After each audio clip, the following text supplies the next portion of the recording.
Bonjour à tous, j'espère que vous allez bien, ici à la fraîche avec un petit peu de soleil quand même. Alors aujourd'hui je vais faire une petite vidéo toujours très succincte afin que vous puissiez avoir le temps de l'écouter. Et n'hésitez pas, si mes vidéos vous intéressent, partagez, likez, invitez des amis pour bénéficier notamment de quelques petits cadeaux. Un domaine parfois gratuit proposé, une guidance ou un soin, suivant le nombre d'abonnés. Voilà pour la petite aparté. Alors aujourd'hui je vais parler d'un sujet qui peut être tabou pour la société, mais ô combien d'actualité. Je vais parler de la mort. Alors qu'est-ce qu'on entend par la mort?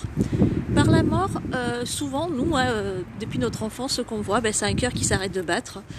C'est une mort, comme on dit, sur le corps physique, parfois brutale, qui reste un tabou de la société et qui fait énormément peur. Alors il faut savoir qu'effectivement, il y a des décès qui sont assez brutaux, dont on ne s'attend pas. Et c'est vrai que là, parfois, l'âme a du mal à réaliser. Il y a des décès où l'âme a du mal à réaliser parce qu'elle estime qu'elle n'a pas terminé sa mission de vie, ou souvent lors des cas d'assassinat ou de mort accidentelle. Donc à petit aparté, ça me fait penser un petit peu à la Dame Blanche, chez nous qui est au Rove, où l'âme ne repose pas en paix parce que la personne qui a renversé cette autostoppeuse n'a pas été retrouvée. Donc du coup, j'ai envie de dire, elle erre un petit peu. J'ai eu un rêve au sujet de la Dame Blanche, mais j'ai pas encore tout épluché. C'est vrai que c'est assez confus et j'ai même pas l'impression que ce soit vraiment un accident avec un délit de fuite. On a l'impression qu'il y a un truc derrière qui fait penser à une trahison, mais bon, je peux pas affirmer de source sûre puisque je n'ai pas eu encore tous les éléments. Quoi qu'il en soit, concernant la mort, il faut savoir que chez certains sujets, la mort, elle se prépare bien des années avant. Voilà. Alors, qu'est-ce que j'entends par là? Nous avons plusieurs corps subtils. Donc, il y a des personnes qui sont déjà mortes énergétiquement. C'est-à-dire, si vous voulez, quand on va pour lire leur âme, ou leur lecture aurique, on n'a pas accès, c'est noir. On voit, nous, médiums, j'arrive pas à l'expliquer, on a comme un chemin. On a comme un chemin qui est déjà dessiné. Mais en fait, si vous voulez, plus la personne a peur. Souvent c'est des personnes qui sont attachées à la 3D, qui ont une peur de la mort. Bon, bien sûr tout le monde a peur de la mort, vous allez me dire, mais il y en a qui sont profondément, si vous voulez, attachés à l'ego, à l'orgueil, à la 3D, et du coup ils s'accrochent. Ça me fait penser un petit peu à certains malades dans les EHPAD ou les hôpitaux, qui veulent tellement s'accrocher à la vie, qui parfois, avant d'expirer le dernier souffle, vont s'accrocher au lit de leur barreau. Ça me fait penser un petit peu à ça. Alors il faut savoir que quand on a une mort énergétique, généralement la personne, ça devient une sorte de réceptacle. Un réceptacle qui va pouvoir malheureusement parfois être un réceptacle d'énergie tierce du bas astral. Je sais que ça paraît démesuré, mais bon, malheureusement, ce sont des choses qui arrivent. Voilà. Et donc la personne, elle va commencer un petit peu à perdre son corps émotionnel, c'est-à-dire qu'elle ne va plus avoir, si vous voulez, des sentiments tels que la compassion, l'émotion. On sent qu'elle va être presque imperméable, pas dans son état normal. Par exemple, si vous avez affaire à une personne qui d'habitude est réactive et émotive, vous allez voir qu'elle ne va pas vraiment émettre des émotions. Une personne qui s'accroche à la 3D va essayer de s'ancrer, soit par une sorte d'autorité, soit par une sorte... en fait, si vous voulez, comme c'est devenu un réceptacle, c'est souvent des esprits qui s'accrochent à elle, à la matière. Donc c'est une personne qui va développer parfois des vices, qui va développer des délires. On peut voir aussi une personne parler toute seule ou avoir des trucs comme ça, un petit peu être dans son monde. Voilà. Alors il faut savoir que cette mort énergétique, elle peut durer plusieurs années, plusieurs mois, plusieurs semaines, tant qu'il n'y a pas l'acceptation que le fil d'argent se coupe au niveau du corps. Et au plus la personne va se faire résistance par rapport à l'appel de son âme, plus le procédé va être long et douloureux pour elle. C'est souvent ce que je constate quand je fais des passages d'âme, que c'est souvent des personnes qui ont été accrochées à la 3D. Alors des fois ils s'accrochent à des sujets hérités des ancêtres ou familiaux, à des choses qui nous échappent, mais qui font, qu'il y a comme une sorte de protection qui se sont fait illusoirement, bien sûr, au niveau du bas astral, qui font qu'ils s'accrochent comme ça à la matière. Voilà.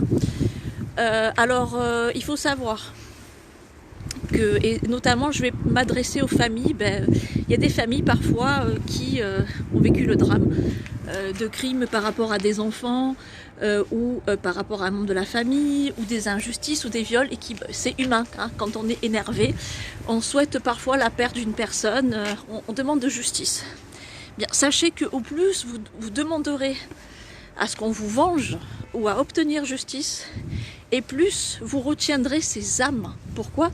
Parce que vous allez envoyer une peur à leur inconscient qui font qu'ils vont s'accrocher de plus en plus à la matière, et ça va retarder le départ. Hein. Donc, au contraire, il faut envoyer de l'amour, de la compassion à ces âmes pour qu'elles puissent décoller et vraiment ne pas résister à l'appel et partir dans la lumière et dans l'amour absolu. Hein, c'est un petit peu voilà ma réflexion. Il faut savoir que pour moi, quand on fait un deuil, c'est pas forcément l'acceptation. Hein. Un deuil, pour moi, si vous voulez, quand quelqu'un fait son deuil, c'est une sorte de réconciliation entre le monde du mort et des vivants. C'est-à-dire que la personne va garder en mémoire les bons moments. Hein, on a tous des moments parfois bons ou mauvais avec le défunt, hein, même je dirais même avec des acteurs ou des chanteurs qui nous ont quittés.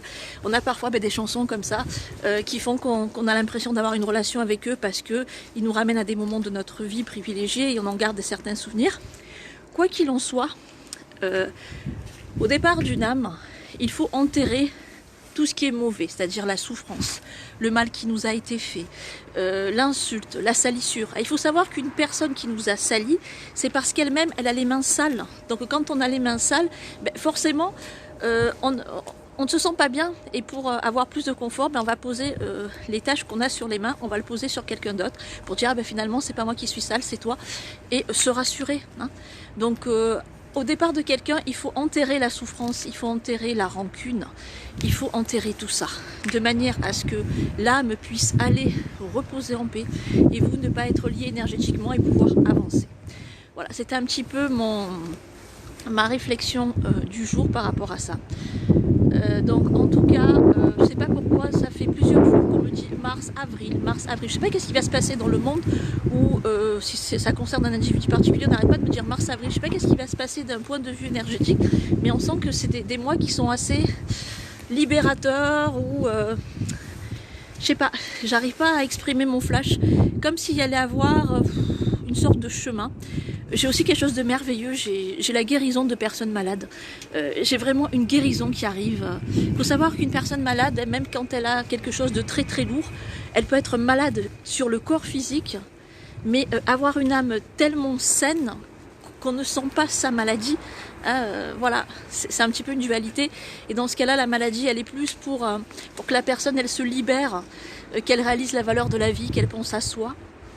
Et parfois, tout simplement, elle peut être une sorte de, comme l'agneau dans les tests bibliques, une espèce de déclic pour amener une tierce personne à la conscience. Mais en tout cas, moi, j'ai beaucoup de guérisons sur les gens malades, sur 2022, sur les belles âmes, et c'est toujours un plaisir d'œuvrer sur eux. Ils ont des chaînes ADN vraiment magnifiques, j'arrive pas à expliquer parce que ça s'explique pas avec des mots, mais c'est toujours un plaisir d'avoir des âmes lumineuses, comme ça, à transcender. En tout cas, j'ai beaucoup de guérisons sur des personnes malades sur 2022. Ne baissez pas le bras, gardez le courage et n'oubliez pas. Pour que parfois un printemps puisse reverdir de ses feuilles, il faut parfois passer par l'automne. Donc laissez toutes les feuilles mortes tomber sans larmes et acceptez le cycle du renouveau et de la vie. Voilà, c'était mon message. Ne craignez pas la mort. Hein, ça ne veut pas dire bien sûr de se souhaiter la mort, mais ne craignez pas la mort. Acceptez-la. En l'acceptant, eh bien vous appréciez de plus en plus la vie et en ne pas ayant peur de la mort, au moment venu, ce sera un accueil et non pas un châtiment. Une belle journée à tous. Au revoir.